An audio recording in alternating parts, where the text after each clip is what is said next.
Selamat pagi semua.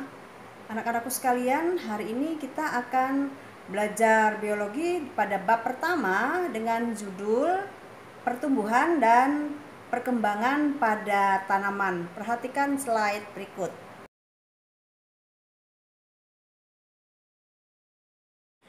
Anak-anak, kita perhatikan pada bagian gambar A ini adalah pohon mangga dengan umur 1 tahun, ya. Kemudian yang B ini adalah pohon mangga dengan telah berumur 5 tahun, ya. Dari kedua gambar ini maka akan disimpulkan bahwa pohon mangga mengalami pertumbuhan dan perkembangan.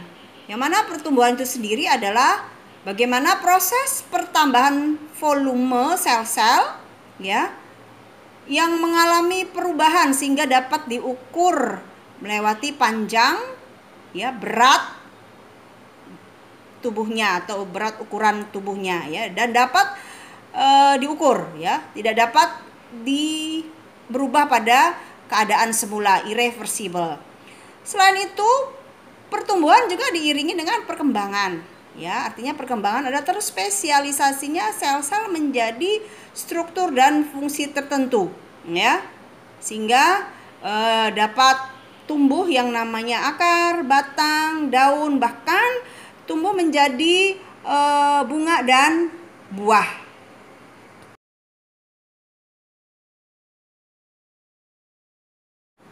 Biji itu merupakan alat perkembangbiakan, ya, karena di dalam biji itu terdapat salon individu baru, ya. Jadi apabila biji itu direndam, ya, pada keadaan yang lembab, maka biji itu akan melakukan proses perkecambahan. Ya, perkecambahan itu adalah peristiwa tumbuhnya. Nah, ini individu atau tumbuhnya embrio di dalam biji menjadi tanaman yang baru.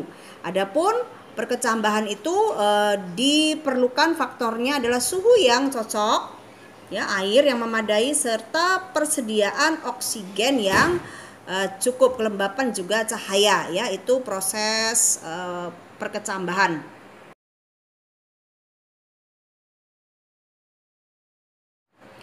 Ada 4 tahapan, ya, yang dilalui dalam proses perkecambahan. Yang pertama itu adalah adanya kegiatan dehidrasi, ya, hidrasi atau imbibisi, ya. Ini air itu akan masuk ke dalam biji, ya, sehingga membasahi protein dan koloid pada biji itu sendiri, ya.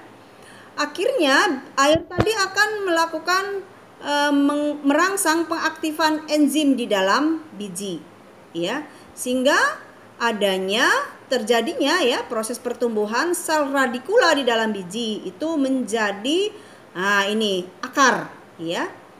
Lalu selanjutnya akan terjadilah yang namanya fase pertumbuhan primer, ya, ini fase pertumbuhan primer, ya, pertumbuhan primer. Ini tadi radikulanya, ya, ini radikula ini akan tumbuh menjadi akar, ya, yang mana pada radikula ini akan tumbuh ini sel-sel, ya, ini sel-sel.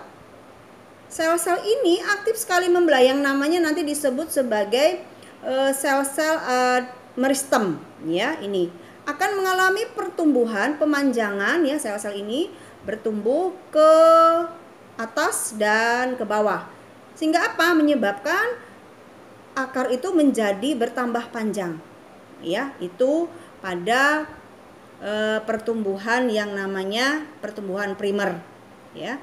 Demikian juga pada ujung batang, ya, ujung batang ini akan sel-selnya itu mengalami juga yang namanya sel-sel meristem tadi akan bertumbuh, ya, sehingga apa yang terjadi? Batang tadi itu akan semakin bertambah tinggi, ya, semakin bertambah tinggi. Kemudian setelah pertumbuhan primer akan diikuti dengan pertumbuhan sekunder. Pertumbuhan sekunder ini terjadi pada batang, ya, karena disebabkan tadi adanya kegiatan kambium. Kambium itu terdapat pada batang di antara xilem dan floem. Ya, kambium inilah yang menyebabkan terjadinya pertumbuhan xilem ya dan floem ya sekunder, dan ulangi, xilem dan floem sekunder, sehingga batang itu tumbuh membesar ya.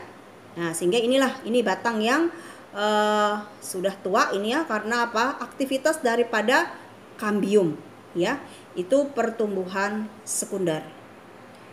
Baik, sampai di sini dulu pertemuan kita, akan dilanjutkan nanti berikutnya pada pertemuan berikutnya. Terima kasih. Nah, dari kegiatan pembelajaran kita hari ini, kamu tuliskan ringkasan apa yang sudah Ibu sampaikan. Ya, kerjakan itu di buku catatan kalian. Ibu tunggu tugasnya ya. Terima kasih.